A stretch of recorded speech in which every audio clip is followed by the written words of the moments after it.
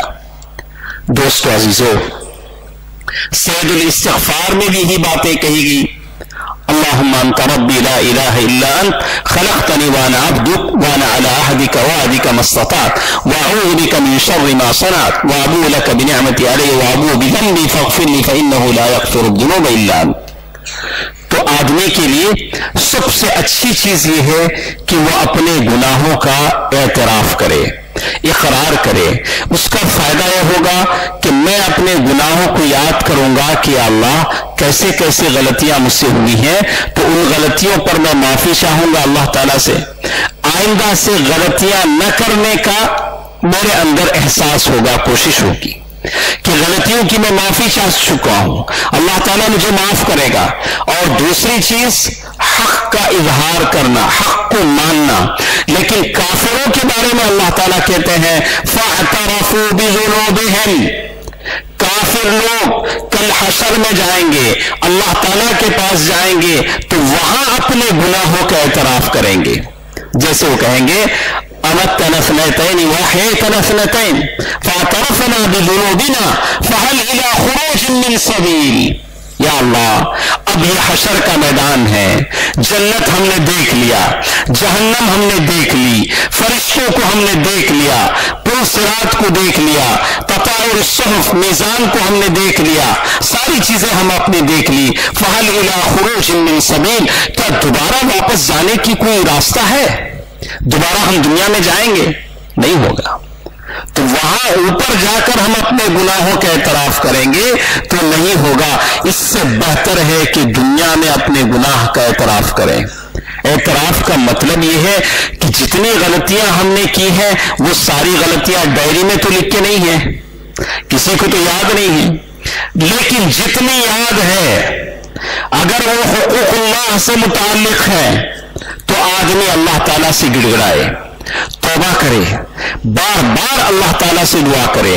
اگر حقوق العباد سے متعلق ہیں تو جائے ان کا ہاتھ پکڑ کر ان سے معافی چاہے. اگر پیسوں سے ہے تو اس کا پیسہ انہیں دے دے. اگر کسی کی غیبت کر دی ہے تو اس سے معافی چاہ لے، اس کی تعریف میں کچھ بات کہہ دے کہ میں نے تمہارے تعلق سے یہ غلط بات کہہ دی تھی. یہ گناہوں کا اعتراف ہے. کل اب میں اور آپ جائیں تو بالکل پاک صاف ہو کر جائیں، اس لیے کہ جنت پاک لوگوں کی جگہ ہے. تلک الجنت التی نورث من عبادنا من کان تقیا. اللہ تعالیٰ کہتے ہیں کہ وہ جنت ہے جس کا وارث میں ان کو بناؤں گا جو متقی ہے. گندا آدمی، گناہوں میں لطفت آدمی جو اللہ تعالیٰ سے معافی نہ چاہتا ہو، ایسا شخص جنت میں جائے گا کیسے جبکہ وہ گناہوں سے معافی نہ چاہے. اللہ تعالیٰ سے گڑ گڑائے، بار بار معافی چاہے تاکہ اللہ تعالیٰ اپنی سجی سجائی جنت میں اسے داخل کرے. وَأُزْلِفَتِ الْجَنَّةُ لِلْمُتَّقِينَ. جیسا اور ایک جگہ اللہ تعالیٰ نے کہا لَا يُرِيدُونَ عُلُوًّا فِي الْأَرْضِ وَلَا فَسَادًا. یہ جنت ہے لیکن ان لوگوں کی جنت ہے لا يريدون علوا في الارض ولا فسادا. ان کو یہ جنت ملے گی جو زمین میں برتری نہیں چاہتے، فساد نہیں چاہتے. دوستو عزیزو، پھر ایک بار آخر میں کہوں گا کہ ہم ایسے مومن بنے جو اپنے غلطی کو سمجھتے ہیں، ہمیشہ اللہ تعالیٰ سے معافی چاہتے ہیں. ویسے نہیں جیسے اللہ تعالیٰ نے سورہ بقرہ آپ شروع سے پڑھیں گے، وہ منافقین کی حالت جن کے بارے میں کہا، وہ ان سے کہا جاتا تھا لا تفسدوا فی الارض، زمین میں فساد نہ مچاؤ. وہ کہتے ہیں ہم تو فسادی نہیں ہیں، ہم فساد نہیں کرتے ہیں، ہم اصلاح کرنے والے ہیں، ہم مصلح ہیں. ایسا نہیں ہونا چاہیے. اگر ہم غلطی پر ہیں، کوئی ہمیں غلطی بتاتا ہے کہ دیکھو آپ نماز نہیں پڑھتے ہیں، آپ نمازوں میں کمی بیشی کرتے ہیں، آپ جمعے کے دن جلد نہیں آتے ہیں، جو بھی آپ بیوی بچوں کے ساتھ اچھے نہیں ہیں، ماں باپ کے ساتھ اچھے نہیں ہیں، آپ کے اخلاق میں کمی ہے، تو آپ کو مجھے احساس ہونا چاہیے، فوراً اس کا تدارک کر لینا چاہیے. یہ چند باتیں تھیں جو آج کی اس جمعے کے خطبے میں ہمارے ساتھ تھی. اللہ تعالیٰ سے میں اور آپ دعا کرتے ہیں کہ اللہ تعالیٰ میری اور آپ سے جو غلطیاں جانے انجانے میں ہو گئی ہیں، کچھ غلطیاں جو ہم کو یاد ہیں، کچھ غلطیاں جو ہم بھول چکے ہیں، اللہ تعالیٰ ساری چیزوں کو معاف فرمائے۔ اللہ تعالیٰ جتنے بیٹھے ہیں تمام کو اللہ تعالیٰ اپنے مقرب بندوں میں شامل فرمائے۔ اللہ تبارک و تعالیٰ ہم میں جو ضرورت مند ہیں اللہ تعالیٰ ان کی ضرورتوں کو پورا فرمائے، جو قرض دار ہیں اللہ تعالیٰ ان کے قرضوں کی ادائیگی کا ذریعہ فرما دے۔ اے الہ العالمین، ہم میں جتنے کاروبار ہیں ان کے کاروبار میں برکت عنایت فرما، حلال روزی عنایت فرما۔ یا اللہ ہم تمام کے مرحومین کے قبروں کو نور سے بھر دے۔ یا اللہ انہیں جنت الفردوس میں جگہ عطا فرما دے۔ یا اللہ ہم میں جو بیمار ہیں انہیں شفایابی عطا فرما، شفاء کلی عطا فرما، شفاء عاجلہ عطا فرما۔ یا اللہ جو لوگ بے روزگار ہیں، پریشان ہیں، یا اللہ تیرے رحمت کے خزانے سے انہیں روزی عطا فرما۔ یا اللہ انہیں حلال روزی عطا فرما۔ آمین۔ صدق اللہ العلی العظیم ونفعني وإياكم بالآيات والذكر الحكيم إنه تعالى جواد ملك كريم رؤوف رحيم۔ الحمد لله نحمده ونستعينه ونستغفره ونؤمن به ونتوكل عليه ونعوذ بالله من شرور أنفسنا ومن سيئات أعمالنا من يهده الله فلا مضل له ومن يضلل فلا هادي له وأشهد أن لا إله إلا الله وأشهد أن محمدا عبده ورسوله أرسله بالحق بشيرا ونذيرا أما بعد فإن خير الحديث كتاب الله وخير الهدي هدي محمد صلى الله عليه وسلم فإن خير الأمور عوازمها وشر الأمور محدثاتها وكل محدثة بدعة وكل بدعة ضلالة وكل ضلالة في النار فأعوذ بالله من الشيطان الرجيم بسم الله الرحمن الرحيم إن الله وملائكته يصلون على النبي يا أيها الذين آمنوا صلوا عليه وسلموا تسليما اللهم صل على محمد وعلى آل محمد كما صليت على إبراهيم وعلى آل إبراهيم إنك حميد مجيد اللهم بارك على محمد وعلى آل محمد كما باركت على إبراهيم وعلى آل إبراهيم إنك حميد مجيد اذكروا الله يذكركم وادعوه يستجب لكم ولذكر الله تعالى وأولى وعز وأجل وأتم وأهم وأكبر